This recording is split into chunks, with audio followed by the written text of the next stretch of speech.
These days, there are a lot of legendary commanders in Rise of Kingdoms, especially when you get to KVK Season 4 and beyond, and I have coached hundreds of players on which of these commanders they should invest in and which of these commanders they should bump the brakes on and put no sculptures in at all.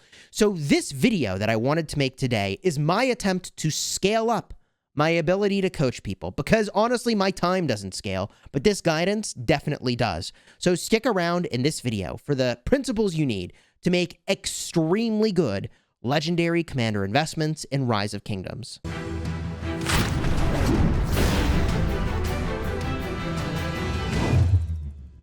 Hello, my friends, and welcome back. I'm Chisgule Gaming, and this video is sponsored by the makers of Rise of Kingdoms, and today I want to talk about which legendary commanders are worth putting your sculptures into, are worth spending gems that you have acquired to spin the Wheel of Fortune and more. And I realized that, my time simply doesn't scale to the number of people who are asking questions in my live streams, which I very much appreciate, and I always enjoy answering, but I don't always get to every single person's question. So this video is for you. How do you pick a commander to invest in Rise of Kingdoms? And there are a lot of things that we can talk about here. So use the timestamps that are in the description to navigate to whatever part of the video you're most interested in. I'm going to start by giving you an overview of the evolution of Rise of Kingdoms, which might sound weird, but is super relevant for why it is that the investment strategy I have has evolved the way that it has. Also, in this video, I will cover what new players should be doing. So if you're in not even in KVK Season 1, or you're in KVK Seasons 1 through 3, and you have a very different list of commanders that's available to you, don't worry, I will address that as well during this video. So let's get started, and I think this is very important, with the evolution of how legendary commanders make their way into the game in Rise of Kingdoms, because the way that you invest in this game has changed profoundly. Originally, there were only gold key commanders. There was Wheel of Fortune, there was also Mightiest Governor, but there were only gold key commanders. Even Richard I and Esong were in the gold keys. In fact, this was only true for some kingdoms, but back in the day when you would do a jumper account, you would start in a kingdom 1 through 30, open gold keys to get Richard I or Esong, and then migrate to your final kingdom. It was a very, very different world. Obviously, the commander investment strategy at this time was very, very different. KVK didn't even exist, and it was just the gold key commanders. I mean, even Freddy could do some serious work back in the day, okay? Of course, Esong and Richard I were very, very powerful. But then the game changed, and they started actually releasing new commanders into the game on the Mightiest Governor and also Wheel of Fortune.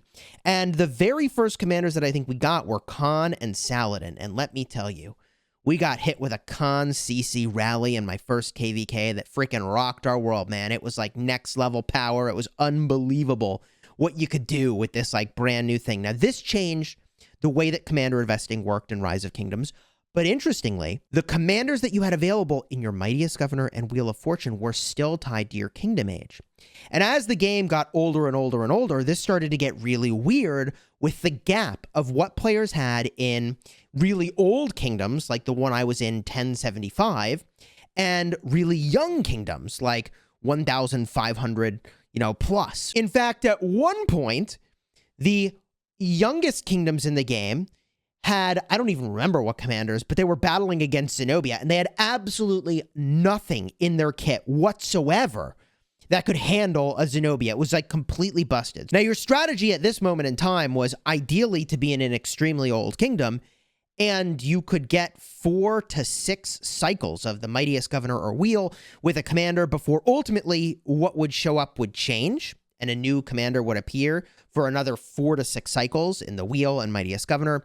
And that only 6 months to maybe even a year later would you see that original, Mightiest Governor or Wheel commander eventually show up in an event like Card King. So if you missed it in the Wheel, or you missed it in the Mightiest Governor, or you migrated to a kingdom where there were a bunch of commanders that you missed out on, tough luck. You couldn't get them. Now, obviously, things have changed a lot, where at this moment in time in Rise of Kingdoms, we actually can go to the Mightiest Governor after I complete my verification here, And we can show you that there is a rotation and a selection process. So once you get to KVK Season 4 and beyond, there will be a rotation of both a new, freshly released commander, along with all of the red talent tree being the same type. Okay, so right now we have all infantry. After that, it's all archers.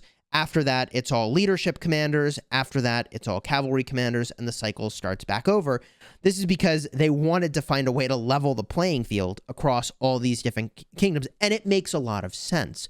But not only did they do this, but the final evolution in Rise of Kingdoms commander history was making commanders that are a tier above the existing legendary commanders that we have, but we still call them legendary commanders. I actually call them mythic tier or mythic quality commanders. Commanders like CPO Prime, Nevsky, like these are extremely powerful commanders that are a cut above everything else that has come before them. And this brings us to the core investment principles. The first principle that you need to keep in mind when you're deciding what commander do I invest in Rise of Kingdoms, what should I work on, is to never backwards invest. Now, never is a strong word, and what do I mean by backwards investing? If you don't have the latest mythic tier commanders, which at this moment in time, you've got Skippy Prime, you've got Nevsky, and you've also got Boudica Prime. If you have not maxed those commanders, you should not be looking at other commanders like Leo, or looking at a commander like, I don't know, even Honda Tadakatsu. They're great commanders, but until you've completed the latest and greatest commanders, you should not be doing backwards investments. So for me personally, I don't have Boudica Prime expertise. I'm not putting a single Universal Legendary Commander sculpture in any other commander until Boudica Prime is my expertise commander, and then I will decide what to do next. There are a number of reasons why this strategy, only to forward invest, never to backward invest, makes a ton of sense.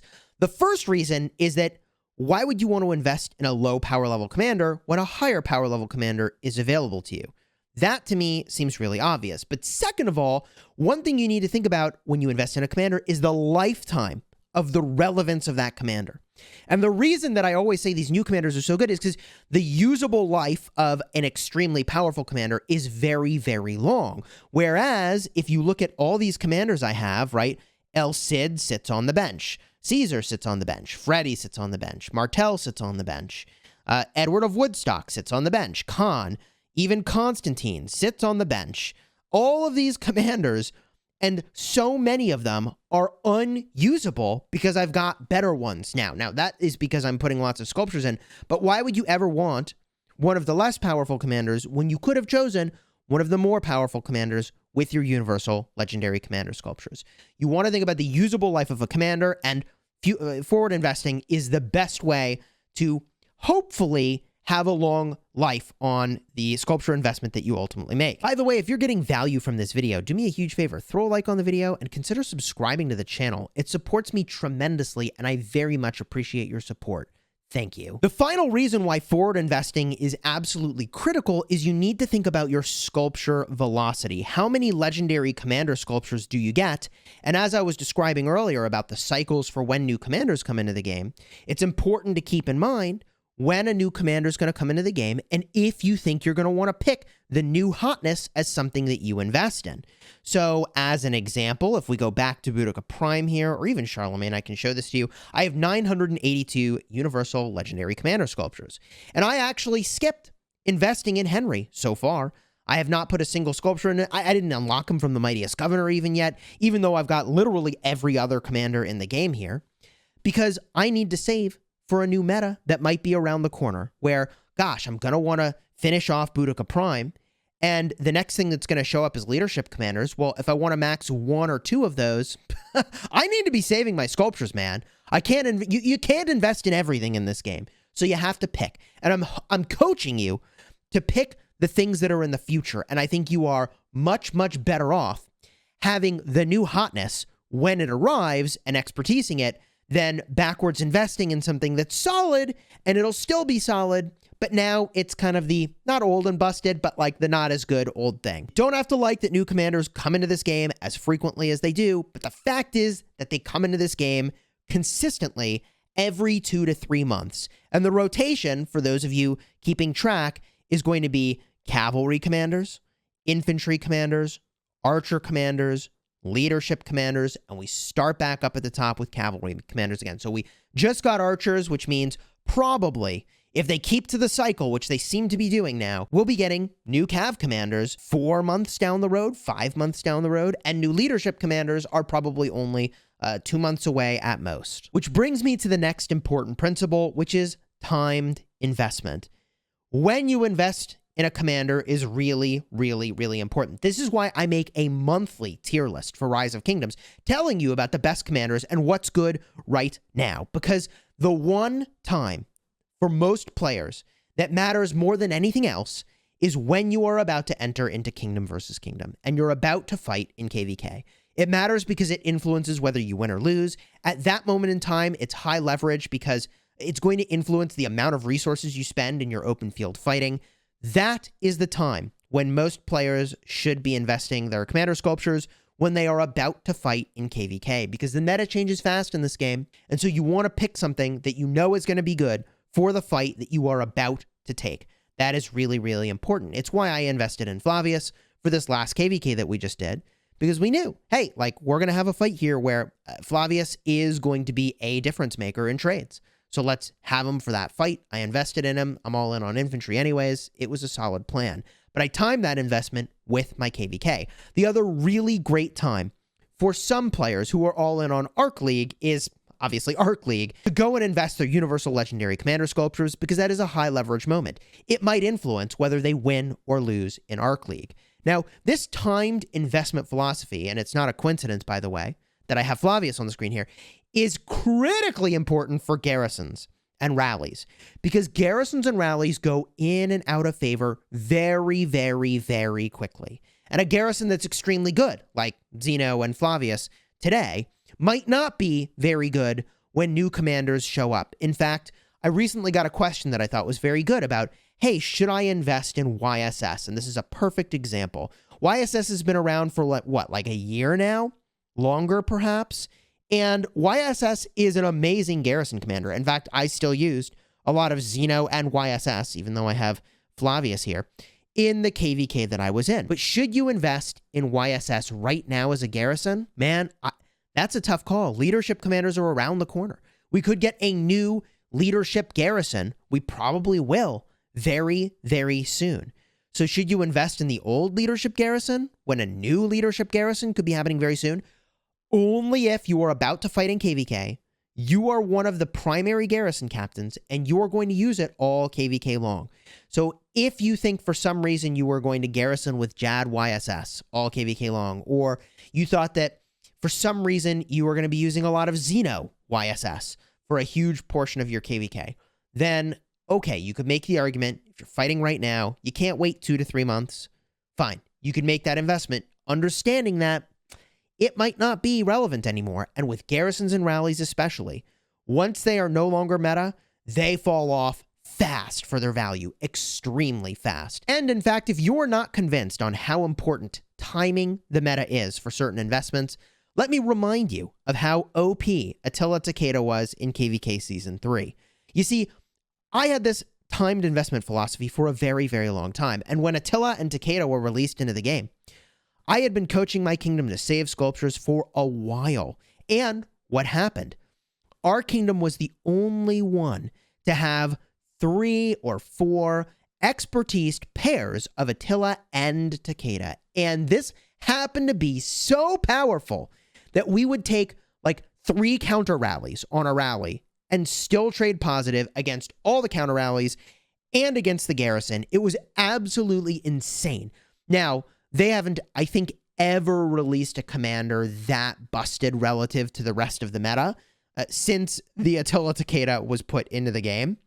But I'm calling this out because timed investments and saving sculptures to make those investments for KVKs and high leverage moments is the way to go. Of course, this wouldn't be a legendary commander investment video if we didn't talk at all about gold key commanders. And for those of you that missed it, I just opened over 8,000 gold keys. I'll have a card up in the top for that video. It was definitely fun to stream that. But Gold key commanders, I always argue you should probably not put universal legendary commander sculptures into at any moment in time, because not only is this a sort of backwards investment, but you also can get sculptures over time from your gold keys. And you can't get sculptures over time from gold keys for the Mightiest Governor commanders, for the Wheel commanders. I mean, obviously, right? So those are very high leverage, your universal legendary commander sculptures. I only like to put them where you have to. You could invest in gold key commanders in KVK Season 1 through 3 if you are a whale, because later on you might regret that you put universals into a commander like El Cid, which I did, by the way. I put universal legendary commander sculptures into El Cid, even though I could have been putting sculptures in Alexander the Great or Saladin. Yes, in KVK Season 2, back in the day, I was definitely a noob. Which brings us, by the way, to the investments for KVK Seasons 1 through 3. If you are a newer player to the game, how does this forward investing principle apply? How does timed investing apply? And that is perfectly fair. Let's address that. Commanders like Esong and Saladin and Alexander the Great, and even Tommy, by the way, are extremely powerful in KVK Season 1 through 3 and have great roles in the Season of Conquest. Now, they are not as good as the sort of mythic tier commanders that are going to be available to you. That's Alexander Nevsky, that includes CPO Prime, and also Boudica Prime. Like, those commanders are just going to be better. So there's really two strategies for KVK Seasons 1 through 3. Strategy number 1 is to say, hey, I'm going to pick 1 or 2 of these commanders. Often I will advocate for Alexander the Great and or Esong. And you say, I'm going to pick 2. And then every other universal sculpture I'm going to hoard up. I'm going to hoard up my gems too, and I'm going to save them for Season of Conquest, okay? And I think that is a solid strategy. In fact, on my restart account, my 90 million power account, we migrated back to KVK Season 2. I did not spend a single gem. I did not spend a single universal legendary commander sculpture on KVK Season 2 or 3 commanders, even though I fought in KVK 2 and 3 all over again, because I wanted to save for Season of Conquest. And that was a great strategy, which brings me to strategy number 2. You don't even invest in Alexander the Great. You don't even invest in Esong. You save literally every sculpture and every gem to just do Season of Conquest commanders. You know, it might suck for like the first 9 months that you play the game. Assuming that you continue on and keep playing into the Season of Conquest, you will then be very happy that you had saved all those gems, because the power level of Boudica Prime is a tier or more above Esong.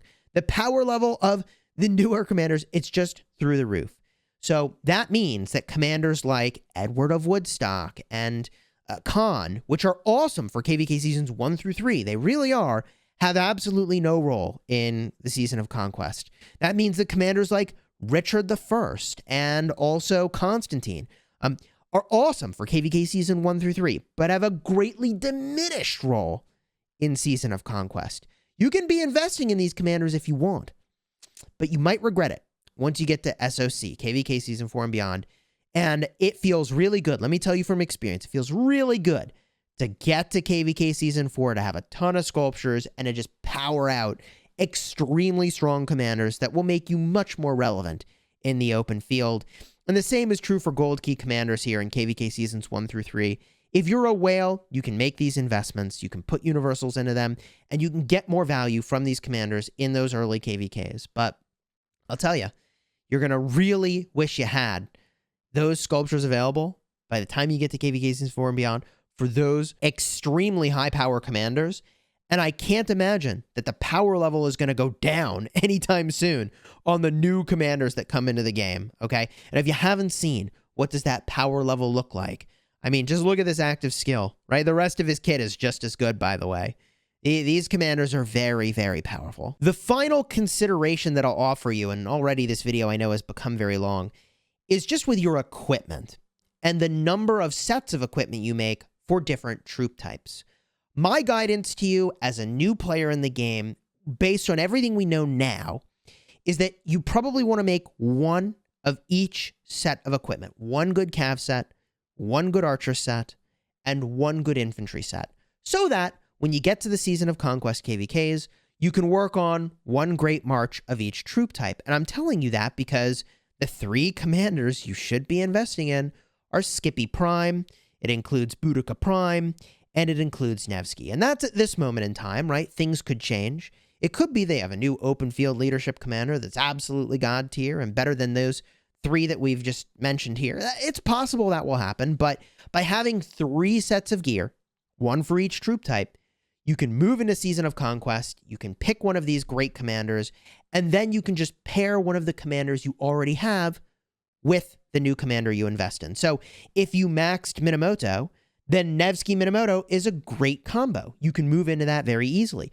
If you maxed Esong, then going for Boudica Prime is a really great choice. You can do Boudica Prime with Esong, and you've got a great march for the Season of Conquest. And if you picked Alexander the Great, then you can probably just go Skippy Prime, Alexander the Great, and call it a day. Now, I will also make the argument that Sun Tzu is so good that maybe you should just stick with Alex Sun Tzu and instead do Boudica Prime, instead consider Nevsky, because the Alex Sun Tzu is really good, but maybe you'll have your Sun Tzu somewhere else, or you've been watching my tier lists and you know that Skippy is probably the best of these commanders anyways for the open field. So he is a great investment. You won't regret it, not for a second. To have put sculptures into Skippy Prime, you're going to feel really good about that. So in summary, you got to keep track of your sculpture velocity so that you know about how fast you can invest in legendary commanders and how many you can do per period of time. You know how frequently commanders are going to come into the game. Every 2 to 3 months, you can expect 2 new commanders, and 1 or 2 of them might be extremely good to invest in. So consider saving up enough sculptures for critical moments to time your investments, so that not only are you future investing in the new hotness as soon as it lands, so that you're also able to time your investment with when you're about to fight in KVK, or if you're in an Arc League, you're about to have like a big Arc League brawl, and you got that new amazing commander that will give you the most leverage at that exact moment in time. This video addresses, no kidding, like 90% of questions that I ultimately get around this commander or that commander. And yes, there was a lot of nuance to it. And yes, looking at the exact blend of things you have in your collection, I can definitely give some really clear guidance on do this or do that to help steer you in the right direction. But if you apply these principles, I think you're going to be in a better place. And if you've enjoyed this video, do me a huge favor, throw a like on here and consider subscribing to the channel for more Rise of Kingdoms videos designed to help you get value and smash your enemies. I mean, this might be one of the highest value videos I actually release all year long. And if you follow this guidance, you will definitely make better commander choices and have a better selection of commanders to smash your enemies. Until next time, you have fun, smashing the kingdom, and don't forget to check out either my tier list that I released very recently, card will be up in the top for that, or you want to see the gold key opening? Man, 8,000 of them. Tap the little info button up top. That'll take you to the video.